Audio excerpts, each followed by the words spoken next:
recently. Now it's hacking, but they've used different technologies over the years and over the decades.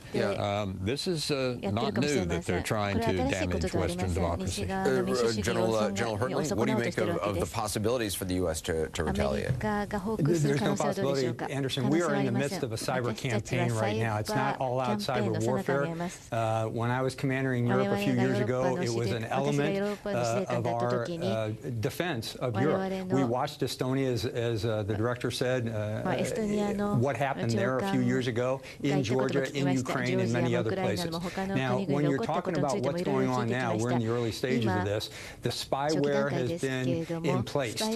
We've seen many examples of it. Mr. Podesta, Senator Graham, several others have said that they have had spyware in place in their systems. It has affected the trust. That's usually phase 2 of the campaign, of a cyber campaign, affecting the trust of government information. The next thing is, how do you affect infrastructure? What do you attack, and how do you attack it? And you have to be very quiet and nuanced about it to make sure that the attacker is not known specifically. We've seen that in this entire campaign that Russia has initiated several years ago, and it has peaked in the last several months. And then finally, if you get to the full extent of a campaign, you're talking about some type of shutdown, whether it's a financial apparatus, an electrical power grid, or a government. So all of these things are elements. We've got to be very careful about it, and the cries to have people investigating it is critically important right now. Now, the President, in his statement tonight, has suggested that there are counters to this. One of the main elements of cyber warfare is you never allow people to know exactly what you're doing, and it has to be done in a very nuanced approach. And I think that's what the President is saying is, hey, we've got capabilities to be careful what you're doing, Russia, because it could come back to haunt you in a variety of ways. And I think that's the threat that the President was making in a very nuanced way tonight. Right, and he pointed out at a time and place of our choosing. Director Woolsey, just in terms of an investigation, is that something you support? I mean, you have right now Republicans and Democrats calling for a full investigation of exactly what happened, how it happened. Is that something you would support? Sure. I think we need to know what took place, and a congressional investigation or national commission would be one way to do it. But, one thing we have to keep in mind here, and the General referred to it in a way, is noise doesn't help a lot.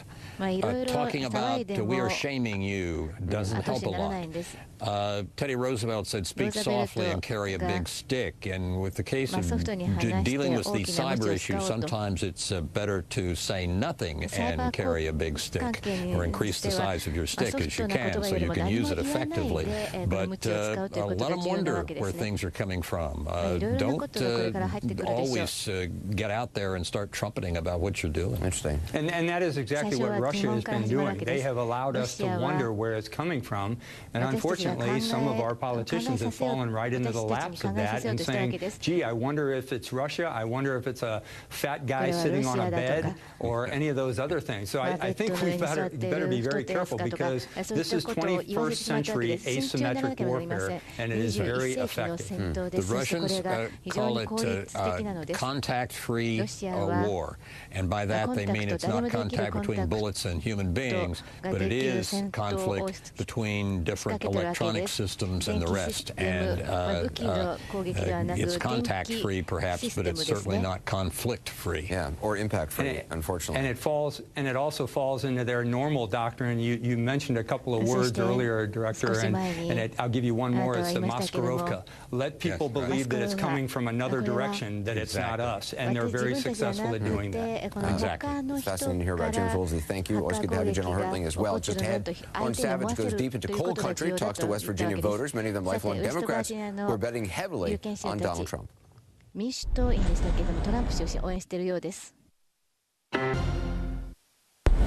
Well, since the election, we've been going across the country listening to voters to get their take on the pledges Donald Trump made on the campaign trail. Tonight, we take you to a pocket of West Virginia that by almost every measure has nowhere to look but up. Voters, many of them lifelong Democrats who backed Donald Trump. Lauren Savage tonight reports. In McDowell County, things are so bad, the sheriff has to plead with commissioners not to lay off half his deputies. Not only are the layoffs going to hurt the sheriff's department, cut us in half, but they're going to hurt the whole county. Things are so bad, 32-year-old Adam Rourke, a husband and father, has been laid off 4 times in 1 year. It is hard, I ain't gonna lie. Things are so bad, the local Walmart closed. It was the local food bank's biggest supplier. Once home to billion-dollar coal fields, today McDowell County ranks last for almost everything in West Virginia, with one exception. In deaths due to overdoses of prescription opioids, it ranks number 2. And people here blame the collapsing coal industry for all of it. So when one candidate says, we're going to put a lot of coal miners and coal companies out of business, and the other says, we're going to put the miners back to work, we're going to put the miners back to work. Is it any wonder why 75% of McDowell County voted for Donald Trump? There's something else you need to know. This is no Republican stronghold. Every elected official here is a Democrat, including the sheriff. Been elected 9 times as a Democrat. And when you voted for president this time, I voted for Donald Trump. And county commissioners. I voted for Donald Trump. Like his father and grandfather, Adam Rourke is also a Democrat and a coal miner. He was thrilled election night. Facebook was going off. I mean, it was ding, ding, ding, ding, ding. I mean, it was all excited. And most of, like 96% of us was coal miners. In a state whose residents like to point out most jobs here are linked to coal mining, folks already feel a difference. They especially like Trump's pro-fossil fuel choice to head the EPA. Since election, the coal industry seems to have changed a bit, maybe the attitude. Rourke's been called back to work at the Seneca mine, and he's hearing about other operations opening back up. Do you believe it's going to come back the way it used to be? At the moment, not 100% the way it used to be, but I think it's going to get back up close to it. We're hoping that President-elect Trump, when he's elected, he probably can't do everything. You know what? He can't. But if he'll do half, just try to help us. That's more than we've had in 8 years. No one I spoke with is expecting a return to the days of king coal. But in McDowell County, things are so bad, they'll settle for just about anything. This was voting not based on party. This was voting based on livelihood, hopes and dreams. Hopes and dreams. Martin, what can you tell us about reports of new activity for coal production, President-elect Trump possibly being involved? Yeah, there's a lot of excitement down here about that, and there's already some mines that are at least looking like they're preparing to reopen. It seems to be that's based on speculation. Donald Trump, the businessman, is expected to be good for business. He's also talked a lot about improving the American infrastructure again. That's building bridges and that's building highways, all of which takes steel. You see the coal that comes out of this southwestern part of West Virginia, they don't use it to generate electricity. It's too good for that. This is the highest grade coal in all of the world. It's used for primarily one thing, making steel.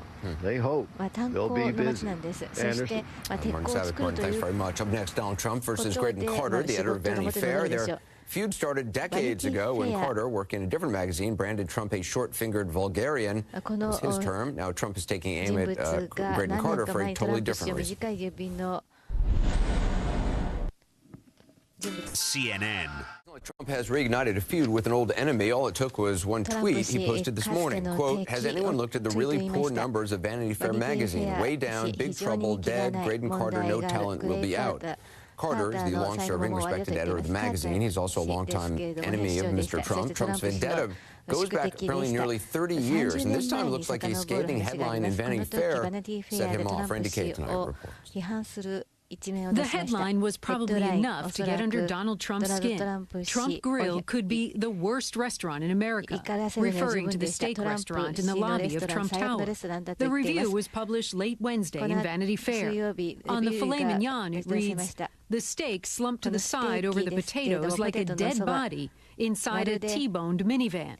And in describing the short rib burger, the reviewer wrote, it was molded into a sad little meat thing, sitting in the center of a massive, rapidly staling brioche bun, hiding its shame under a slice of melted orange cheese. Along with it, woody batons called fries. Seemingly in response, Trump turned to his